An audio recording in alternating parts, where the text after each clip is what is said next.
manusia dan teknologi. Seperti kita ketahui, manusia tidak pernah lepas dari teknologi.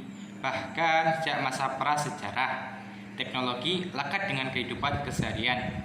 Sebagai bagian dari kebudayaan, teknologi saling berinteraksi dan memiliki resiprositas dengan manusia. Lalu, bagaimana dinamika antara manusia dan kebudayaan hingga memunculkan istilah revolusi industri 4.0 dan society 5.0? Bagaimana hal yang perlu kita lakukan untuk beradaptasi di tengah perubahan cepat teknologi? Kemudian, seperti apa etika kita dalam berinteraksi dalam dunia cyber? Manusia tidak dapat lepas dari teknologi.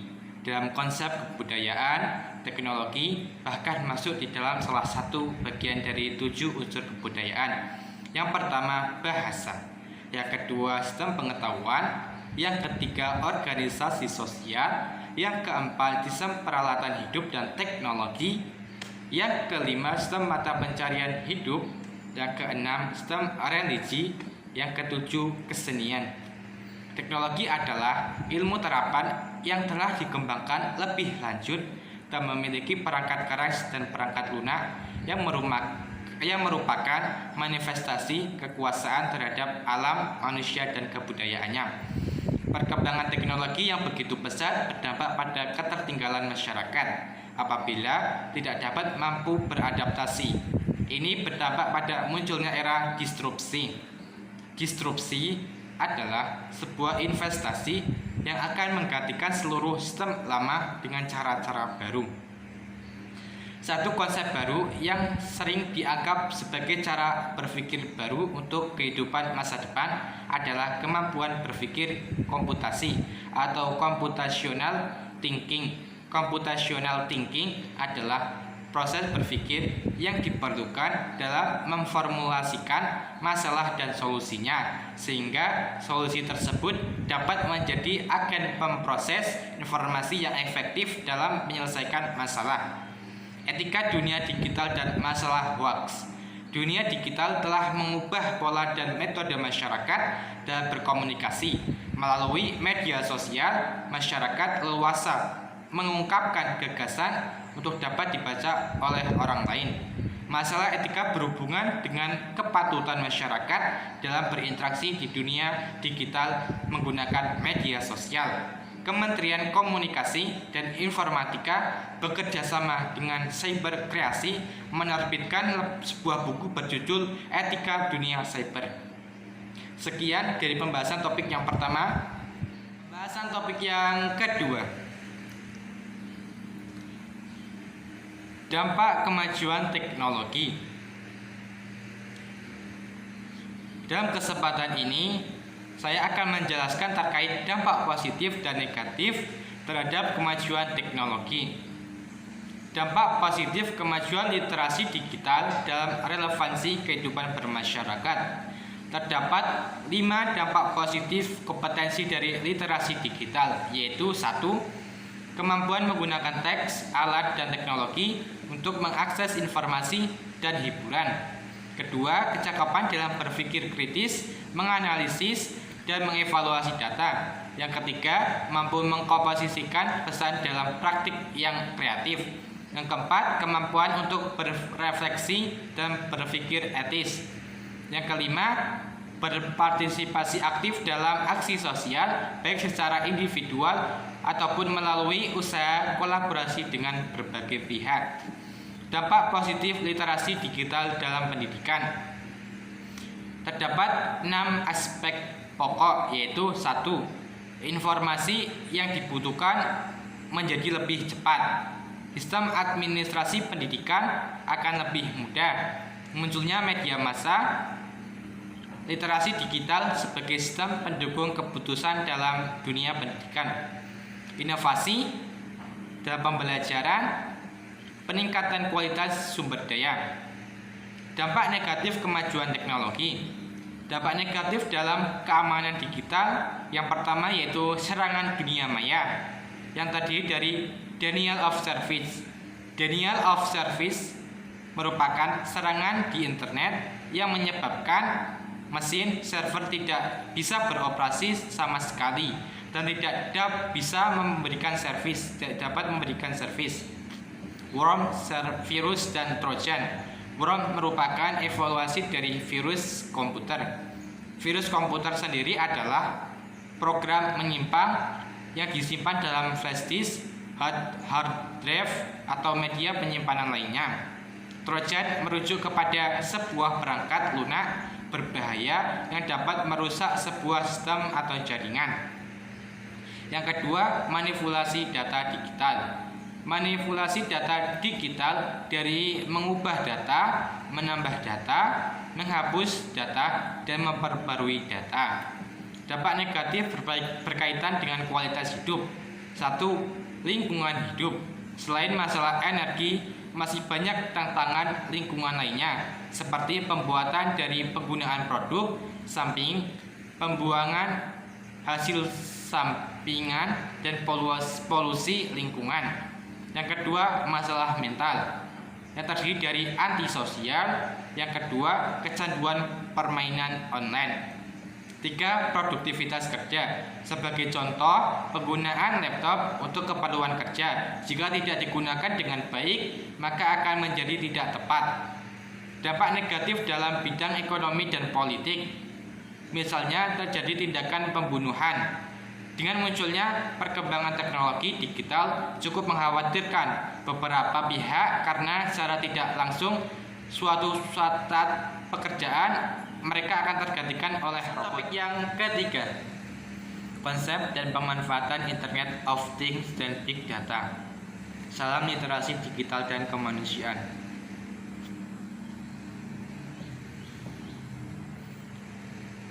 Sudah tidak asing lagi di sekitar kita, kehidupan telah dipengaruhi oleh teknologi digital. Sebagian besar dari kita tidak bisa terlepas dari internet dan teknologi digital.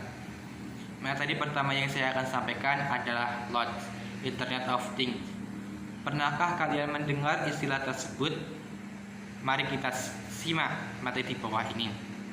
Konsep dasar LOT, Internet of Things, adalah sebuah konsep di mana suatu objek yang memiliki kemampuan untuk mentransfer data melalui jaringan tanpa memerlukan interaksi manusia ke manusia atau manusia ke komputer. LOT telah berkembang dari konvergensi teknologi nirkabel, mikroelektromechanical system, dan internet. Oleh karena itu, untuk mewujudkan Internet of Things diperlukan 3 komponen pendukung, yakni Internet, Things, dan Semantik. LOT Reference Model. 1. Physical Device dan Control. 2. Connectivity. 3. Edge Computing. 4. Data Akumulasi. 5. Data Abstraction. 6. Application.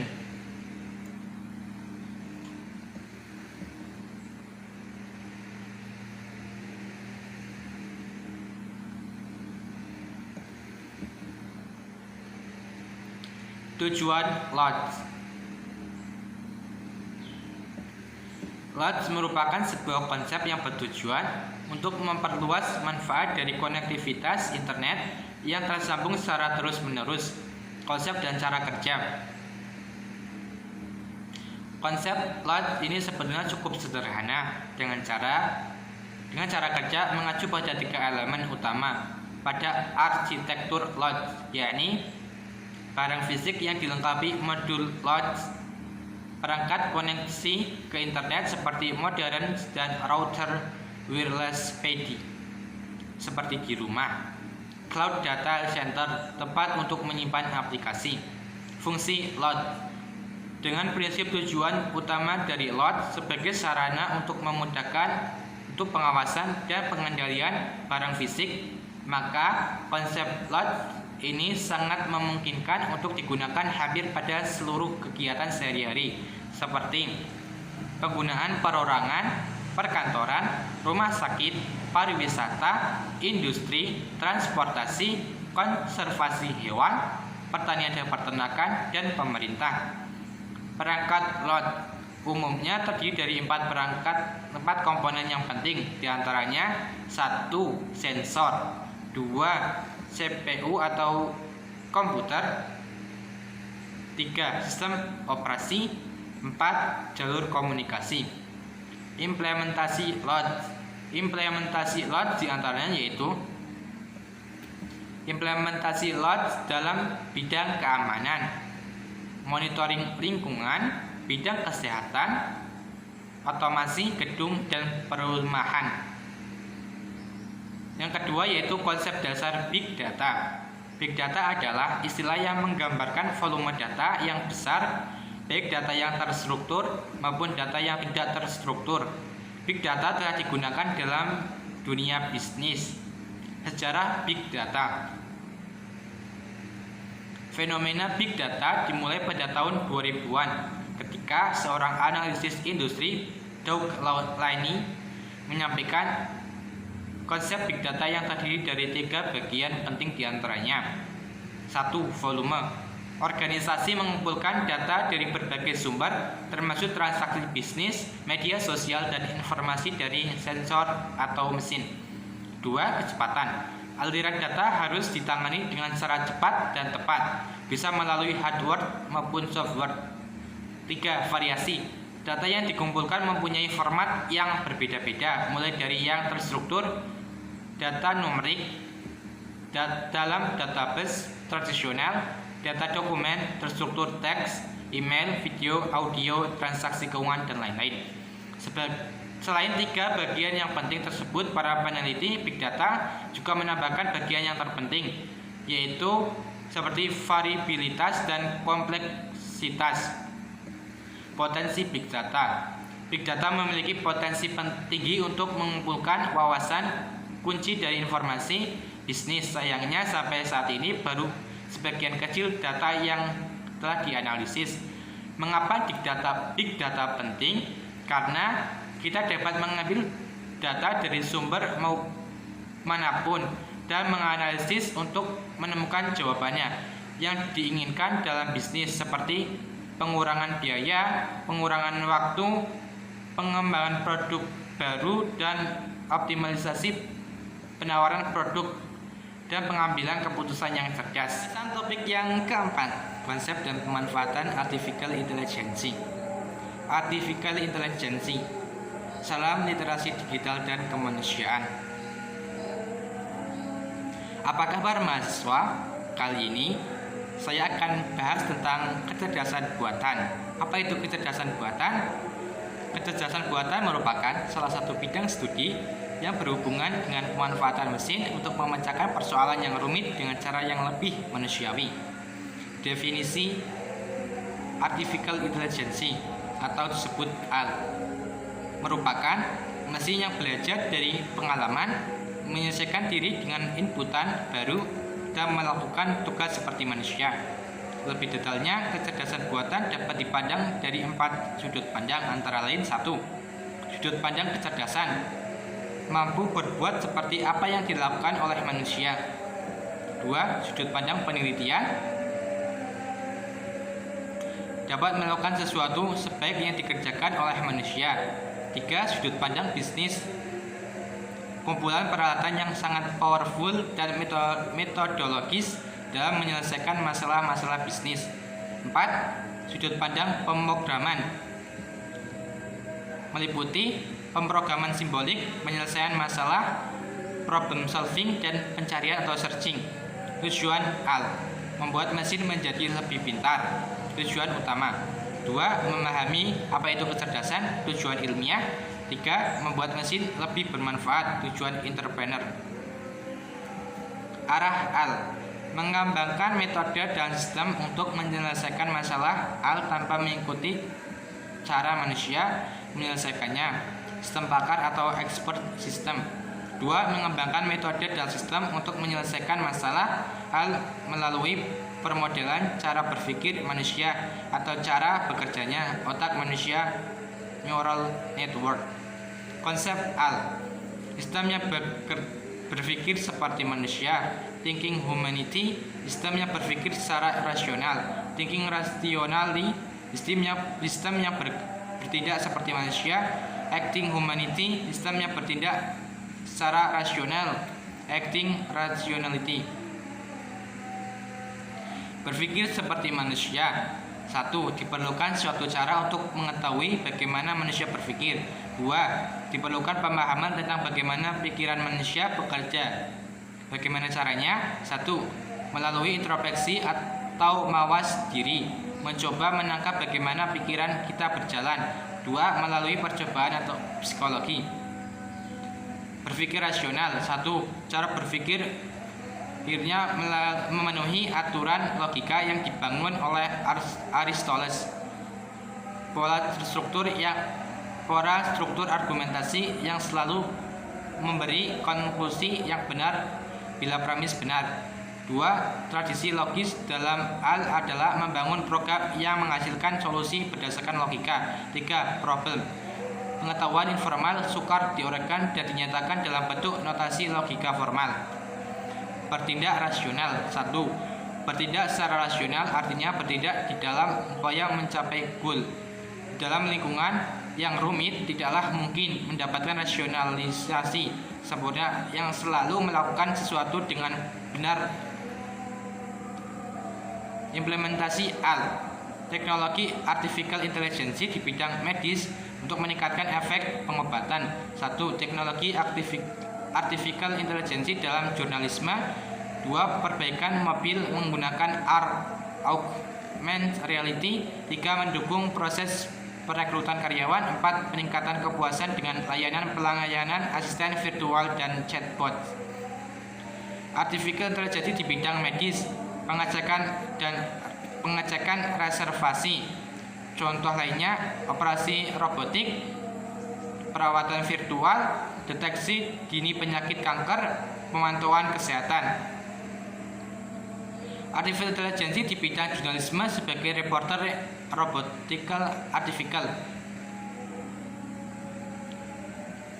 Artificial intelligence di bidang perekrutan karyawan. Teknologi AI membantu divisi HRD untuk menemukan kandidat yang potensial dan merelasikan kegiatan perekrutan yang wajar. Artificial intelligence di bidang pelayanan. Teknologi AI yang digunakan dalam pelayanan telah muncul dalam berbagai bentuk seperti asisten virtual dan chatbot. Topik yang kelima tentang e-commerce.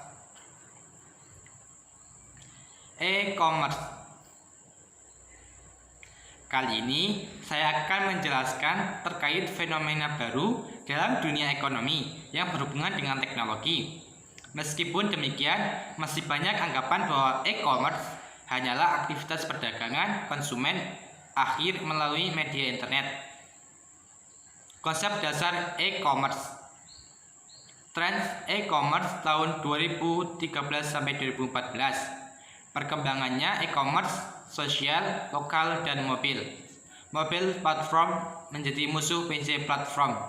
Pertumbuhan cloud computing, ledakan pertumbuhan big data, e-books mulai diterima luas, pertumbuhan user generation content. The first 30 second, 17 tahun pertama e-commerce. Permulaan, perubahan dan pertumbuhan cepat, teknologi tumbuh dan berevolusi secara eksponensial, perubahan disrupsi bisnis, kesempatan baru muncul. Apakah itu e-commerce? E-commerce adalah penggunaan internet dan web untuk transaksi bisnis secara formal. Mengapa kita penting mempelajari e-commerce? 1. Teknologi e-commerce berbeda lebih kuat dari teknologi sebelumnya. 2. E-commerce membawa perubahan fundamental terhadap perdagangan. 3. Perdagangan tradisional. 8 fitur unik teknologi e-commerce. 1. Tersedia masih dan mudah ditemui, mencapai pasar global, standar lebih umum, keragaman informasi, interaktif, kedalaman informasi, custom, dan teknologi sosial. Tip e-commerce. Setidaknya terdapat sejumlah tip e-commerce yang dibagi berdasarkan konektivitas pasar. Di antaranya adalah business to consumer B2C, business to business B2B, consumer to consumer C2C, social e-commerce, mobile e-commerce, M-strip e-commerce, local e-commerce. Konsep bisnis model e-commerce. 8 kunci model bisnis e-commerce. 1. Proporsional nilai. 2. Model pendapatan. 3. Kesempatan pasar. 4. Lingkungan kompetitif. 5. Keunggulan bersaing. 6. Strategi pasar. 7. Pengembangan organisasi. 8. Tim manajemen. Topik yang ke-6, etika dunia cyber. Etika dunia digital dan masalah hoax. Dunia digital telah mengubah pola dan metode masyarakat dalam berkomunikasi. Melalui media sosial, masyarakat leluasa mengungkapkan gagasan untuk dapat dibaca oleh orang lain. Bahkan dari ruangan kamar sekalipun koneksi dengan dunia luar semakin terbuka. Namun demikian, pola yang berubah ini kerap dihadang dengan masalah etika. Masalah etika berhubungan dengan kepatutan masyarakat dalam berinteraksi di dunia digital menggunakan media sosial. Kementerian Komunikasi dan Informatika bekerjasama dengan Cyber Kreasi menerbitkan sebuah buku berjudul Etika Dunia Cyber. Salah satu prinsip dasar dalam network adalah berperilaku dengan baik terhadap orang di sekitar cyber, sebagaimana kita ingin orang berlaku hal yang sama terhadap kita. Oleh karena itu, perlu kehati-hatian agar tidak terjadi salah interpretasi dari apa yang telah disampaikan dan diterima dalam berkomunikasi. Materi yang ke-7 adalah aturan hukum tentang informasi dan transaksi elektronik. Salam literasi digital dan kemanusiaan. Asas dan tujuan penggunaan teknologi informasi dalam Undang-Undang IT. Asas dan tujuannya. Pemanfaatan teknologi informasi dan transaksi elektronik dilaksanakan berdasarkan asas 1. Asas kepastian hukum. 2. Asas manfaat. 3. Asas kehati-hatian. Yang keempat, asas ihtikat baik.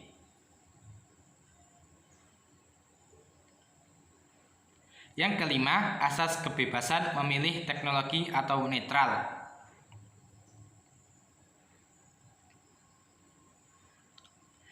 Pemanfaatan teknologi informasi dan transaksi elektronik dilaksanakan dengan tujuan untuk 1.